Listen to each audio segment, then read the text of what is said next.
Nodes are a really big buzz lately, and honestly, for good reason, right? I mean, they're an amazing source of community in a world that's arguably lacking pretty big in that department, and on top of that, they're just an incredible ROI from an investment perspective. Hey there, John Henry here, ssftg. Welcome to the video. If this is your first time on the channel, welcome, my friend. I hope to earn your like and subscription today. Nodes are something that I've personally invested in quite a bit, both long-term and short-term, with flipping and some of that fun stuff. You know me, I do love a good flip here and there. You may have heard me talking about some of them along the way with the Sunset node in San Francisco, but you know, what are they? As far as a short explanation goes, it's a large collection of people coming together and creating a community with some kind of goal or a vision or an idea or concept behind it. Most will have Discord servers or some kind of chat server, coordinated events, and all kinds of other cool stuff going on that allows people to get involved. But, you know, a lot of times you can only get involved if you only have a property in that node, and that's what drives the return on investment so much. You can't participate in the Sunset node unless you have a property in Sunset. Of course, the hope is that later on, when Upland introduces city scores, which they've talked about several times, and even on the buildings when you look at them, talk about city scores and tenants and all of that, well, what they're looking at is how those buildings impact the zone. You'll notice I'm hovering over the Sunset area right now, and there are a lot of structures built. They're all over the place. And later on, Upland, in the overall Upland Metaverse, is going to take into account the overall score of the area and possibly even turn those into collections or something that is going to increase the value even further. So there's a lot of speculation in these nodes on top of the community aspect. Now, most nodes have some kind of loose guidelines or strict guidelines associated with how they're run. From how properties can be sold, to who they can be sold to how the buildings and structures are designed on the properties, how they're supposed to look, and all of those. And I know at first that seems like, oh geez, you know, that seems like it's kind of a pain, but it's just like a regular HOA in another housing department or anything else, right? The idea is that it creates a uniformity in that node, and it makes it that much more visually appealing. When you're zooming around and you're looking around in all these different areas and there's nothing built there and there's a bunch of empty stuff, or when you're going back and you're looking over here and there's a ton of different stuff built up, or a lot of new nodes that are being designed are looking to look like this just looks way cooler. There's a whole different aspect to it. Even though it's not necessarily in a collection, it has a whole different, entirely different value. Some nodes are designed with more of a lazy mentality, meaning that it's more about a group of investors coming together, buying them up every time they see them cheap, and then just holding on to them, or looking to sell them at a significantly higher price to raise the floor of an area of interest that they believe should have been a collection. A big one of this is a lazy node that was actually brought, that I heard of at least, from Invest for More, or Invest for Mo, I think his name is in here. I think he just ran out of words, but it was on 8 Mile. And I mean, let's be real here. 8 Mile was a huge rug pull. There were so many people banking on 8 Mile being a collection, and it didn't end up being a collection. So instead of it not being a collection, a lot of people came together and said, hey, you know what? Let's turn it into a node. In this case, for the last I heard, it was more of a lazy node, which is people just coming together looking for cheap properties on 8 Mile to buy it up and then sell it later on or hold it on for higher prices, driving the value of what they believed should have been there in the first place. Some of the other nodes have incredibly active communities with stuff going on all the time, and giveaways and auctions and Wax Block Explorer creation raffles and like just tons of stuff going on. And as an example of that, Holliswood with Radish Head. He has a ton of stuff going on because he's very active in his community and he's big into this side of things, which is driving a huge amount of value. One of them that he was behind is Century City in Los Angeles. And if you look at the pricing in Century City in Los Angeles, it's higher than some of the rare collections because of the amount of value that the community side of things brings to the table.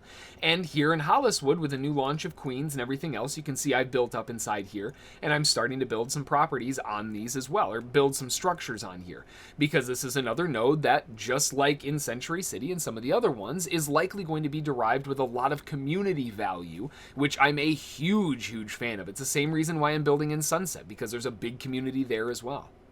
Of course, there's a million different ways that you can invest in these types of things, whether you want to be lazy or super active or in between. For me personally, I do tend to be on more of the lazy end of things as far as like the investment side from these nodes.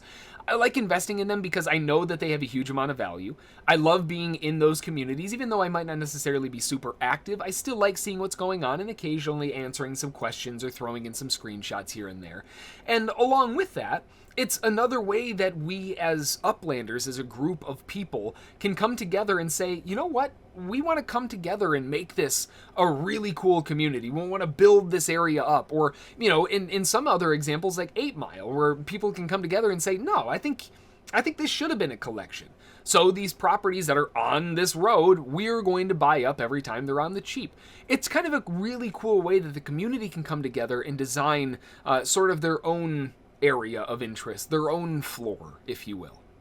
Of course, as more people talk about them and, you know, nodes become more of a commonplace thing and we hear more and more about it, there's more traffic that's being driven to them, which further increases the value of them. So again, from an investment standpoint, how could you not like those types of things? But that said as well, if you're looking for a community end, it's hard to beat. So with that in mind, and normally I don't give this much of an advanced sneak peek, but I'm going to need some help from you guys. I need you to help me fill in my list so I can help you. Help me help you. That sentence, I tell you. What we're going to do and what I'm looking to do is have a whole list of all of these different nodes so that we can track the pricing of them and see how they're doing. See how the performance metrics are doing from more of an outsider standpoint. Obviously, I do have some skin in some of these different places, but I am going to refrain from going crazy and buying them like nuts and flipping them all over the place. I think I have 2 or 3 different ones that I have listed for sale. 2 or 3 different properties in these that's it. So I'm taking more of a sideline approach and just keeping my eyes on things. The ones that I have a lot of interest in, I am obviously investing in, but for the most part, I want to create a way that we can figure out where the value is. How are their buildings doing? As far as their rating, are they winning? Are they losing? How are they doing? And that way we can track the value of them as if they were a collection, because, I mean, honestly, with the amount of community that's behind them, they deserve to be a collection. So I'm going to go through the list of the ones that I know of, and if you have any that I missed, and I'm sure there are going to be plenty, make sure to get them in the comments below. I'm going to go through and check them out, see what the community looks like, see how active they are, see how things are going in that area, and then if they fit the bill, if they look like there's something that's going to be interesting, I'll add them onto the list. Some of them that are on the list right now may be weaned off later if they're just not that active. Other ones will get added to the list. It's going to be a little bit more of an ebb and a flow, but I want to track these areas because, I mean, again, as far as the community aspect, I feel like they deserve it. So from that perspective, we'll start off with the ones that I know. In Los Angeles, I know we've got Century City, which was the one that was ran by Radish Head, but there was also one in Broadway, on Broadway Street, that was more designed around racing in race cars. If you do Los Angeles in search for the road Broadway, those are the ones that are on that node. There were a couple other ones that were around like ranches and stuff, but again, I'm not sure of those completely, so fill those in for me if I miss them.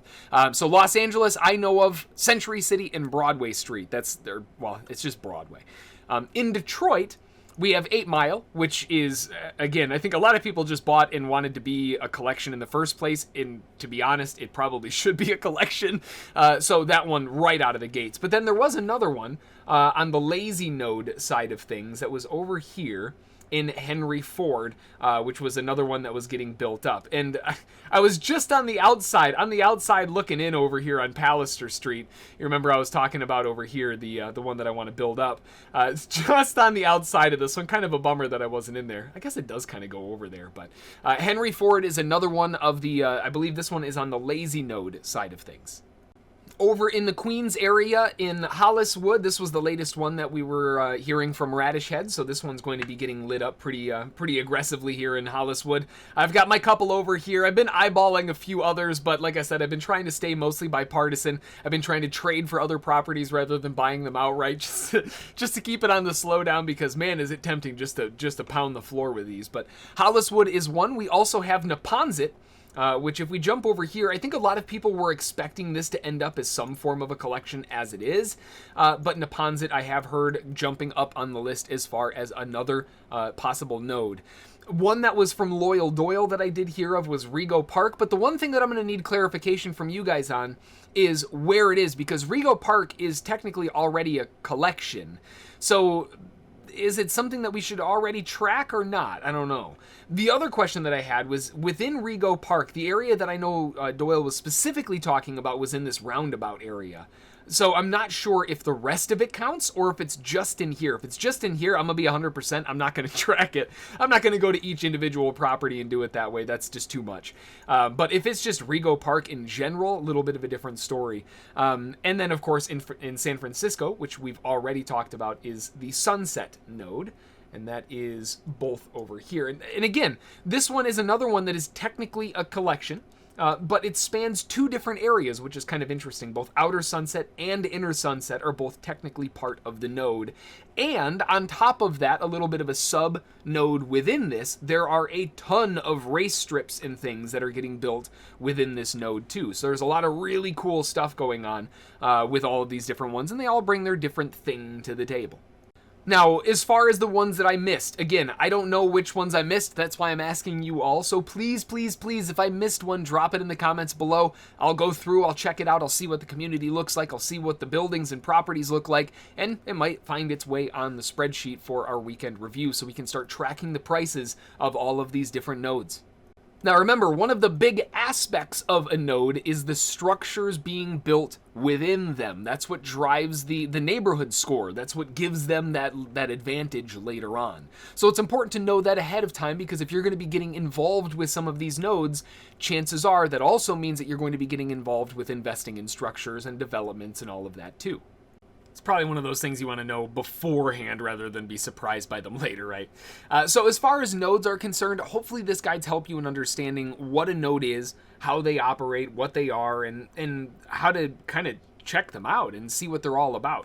A lot of different nodes, they offer a lot of different strengths. Some are about cars, some are about racing, some are about just being a community. Some are about building cool buildings, right? Some are about owning funky buildings. They're all different kinds of ones. Again, if I missed any, make sure to get them in the comments below. But hopefully this drives a bit more value and really spotlights communities for, bringing that much attention to the game in and of itself. That's going to do it for this one. Of course, if you have any questions, make sure to drop them in the comments below. I always love hearing from you. Or you can always shoot me an email, jhb@ssftg.com.